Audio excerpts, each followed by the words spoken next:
je suis en compagnie de Catherine Duval, copropriétaire de la Petite Jaune du Coin, située à Saint-Germain. Bonjour Catherine. Bonjour, bienvenue dans la Petite Jaune du Coin. Ben oui, la Petite Jaune du Coin parce qu'elle est jaune et elle est située dans un coin. Exactement. J'ai pas pu trouver plus original. J'aurais pu l'appeler la Grosse Jaune du Coin, par exemple, parce que c'est quand même une grosse maison, mais je trouvais ça plus coquet de l'appeler la Petite Jaune du Coin. C'est vrai que c'est mieux la petite que la grosse, Ouais, non? ouais. Donc, c'est un chalet que tu loues à l'année. En fait, c'est une résidence de tourisme, selon la CITQ. C'est dans la catégorie résidence de tourisme. Et qu'est-ce qu'on retrouve exactement dans cette résidence touristique? D'abord, on trouve, mon Dieu, 3 belles chambres avec chacune un lit double, une avec un lit simple, un salon, un grand salon avec porte fermée, un autre lit double pour accommoder. Donc, un total de possibilité de 9 personnes à coucher. On trouve sinon toutes, comme je disais, les commodités pour accueillir des bons vivants. Je passe un bon moment. On dit maison touristique, mais est-ce que c'est seulement les touristes qui viennent ici ou c'est des fois accommoder les familles, justement, qui viennent voir la famille dans la région du Bas-Saint-Laurent? Oui, bien c'est ça. J'ai eu effectivement à héberger des gens qui venaient de l'extérieur, mais qui venaient voir de la famille. C'est arrivé, oui. Mais principalement, c'est une clientèle touristique de Montréal et un peu de Québec. On a eu nos premiers Saguenayens cette année aussi. Ça fait combien de temps que vous louez cette maison?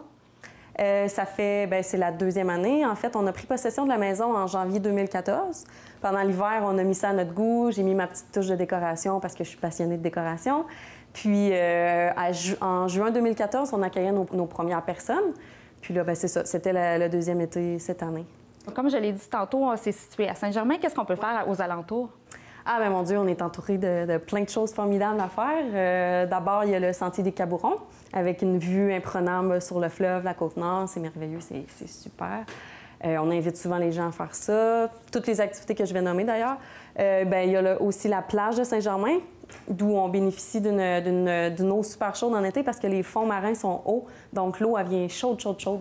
Donc, on peut se baigner. Absolument. C'est très agréable. Ensuite de ça, bien entendu, on n'a pas très loin la Sebca avec la location de kayak pour aller à Kamouraska ou l'escalade. On a souvent aussi des grimpeurs qui viennent louer la maison, qui font de l'escalade. Qu'est-ce qu'on a? Bien là, on a la toque d'allumettes, notre microbrasserie chérie. Si on va du côté de Kamouraska, on a toutes les belles places qui habitent Kamouraska, donc il ne manque pas d'activités. Est-ce que vous louez à la semaine, à la fin de semaine, au mois même? Oui, bien c'est nouveau de cette année, ça, ici, à la Petite Jaune du Coin. On a ouvert les locations un peu plus que seulement à la semaine. Puis, c'est ça, c'est minimum 2 jours de location, mais on est ouvert sinon. J'imagine qu'il faut réserver d'avance. Il faut réserver d'avance. Surtout l'été. Certainement. D'ailleurs, Noël était déjà loué, mais là, on vient d'apprendre qu'il y a une annulation, mais Noël était déjà loué depuis janvier 2015. Mais là, on se reprend, puis on va avoir d'autres charmantes personnes pour Noël. Là, Catherine, tu es une personne passionnée de l'immobilier. Oui, entre autres, et de la décoration. Tu as une autre entreprise. Ma Maison Logique, qu'est-ce que c'est? Ma Maison Logique, c'est une entreprise de construction saine, durable, efficace, c'est ce qu'on dit. Dans le fond, nos constructions sont influencées du principe des maisons passives. Alors, on fait des maisons, des mini-maisons, toujours dans une optique de faire penser aux gens de rapetisser. On appelle le downsizing, là. Rapetisser les espaces pour pouvoir utiliser les espaces superflus qu'on aurait eu habituellement sur l'efficacité de la maison. Donc, avoir une habitation plus performante. On fait aussi des micro-maisons, les boîtes à caresses. Là, les gens commencent en ont entendu parler, probablement. Les boîtes à caresses, c'est donc bien joli comme mot. Bien oui, c'est à l'image de moi et Pascal. Là. On est un peu... Pascal, qui est ton conjoint? Oui. Pascal, qui est mon amoureux et partenaire en affaires aussi. On voulait un nom ludique qui nous ressemble. Puis c'est lui, d'ailleurs, qui a sorti le nom. Je lui donne tout son crédit, mais je suis tombée en amour tout de suite avec l'idée. Donc, les boîtes à caresses, c'est ça. C'est les micro-maisons sur roue, sans roue. Puis ensuite, on a les boîtes à dodo. Ça, c'est des petits modules d'hébergement alternatifs, des petites boîtes, c'est ça, des boîtes à dodo, ça le dit. Puis ensuite, si on a une déclinaison de produits, là, on a de la suite dans les idées, ça ne se terminera pas là.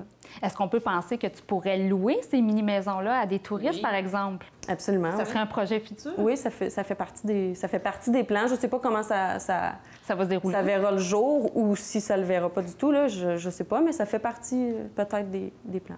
Est-ce que toi-même, tu as habité dans une mini-maison? Oui, bien là, ça fait tout juste 2 semaines aujourd'hui qu'on habite dans la micro-maison, qui est, ma foi, très accueillante puis très chaleureuse.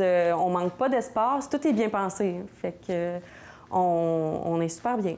Et j'imagine que c'est toi qui s'occupe de la décoration. Eh oui! Merci Catherine, tu me fais visiter? Ben oui, absolument, ça va me faire plaisir.